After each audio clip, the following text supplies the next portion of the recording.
Hello guys, welcome back to my channel full pack Madhuri nursing officer. ఈ రోజు నా video ఏంటంటే తల్లి పాలు ఇచ్చే పద్ధతి గురించి చెప్పబోతున్నానండి.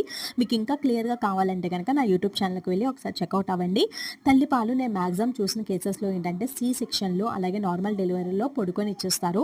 That was the wrong position which are giving. ఇంకేమైనా అంటే కనుక ఓపిక లేదు అంటారు. ఓపిక లేకపోయినా ఓపిక తెచ్చుకొని మరి బిడ్డకి పాలు ఇవ్వాలి, అది కూడా కూర్చొని ఇవ్వాలి. ఫస్ట్ ఒక చైర్ తీసుకొని ఆ చైర్లో మీరు స్ట్రైట్గా కూర్చొని మీ ఒళ్ళో పిల్లో మీద బేబీ కింద మీ హ్యాండ్ సపోర్ట్ అయితే ఇవ్వాలి. అప్పుడు నోట్లో నుంచి ముక్కులో నుంచి పాలు రాకుండా ఉంటాయి, మంచిగా అరుగుదల అయితే ఉంటుంది. అసలు బేబీ కరెక్ట్గా తాగుతున్నారా లేదా అంటే కనుక నిప్పిల్ చెనుమొన్న మొత్తం కూడా నోట్లో ఉండాలండి. ఒకవేళ బయటికి కనిపిస్తున్నట్లయితే కనుక బేబీ కరెక్ట్గా పాలు తాగట్లేదు, baby was playing with your nipple అని మనం అర్థం చేసుకోవాలి. ఓకే కదా.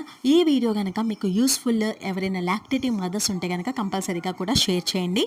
అండ్ 2 అవర్స్కి ఒకసారి బ్రెస్ట్ ఫీడింగ్ ఇవ్వండి, మర్చిపోవద్దు. Okay, thank you for watching.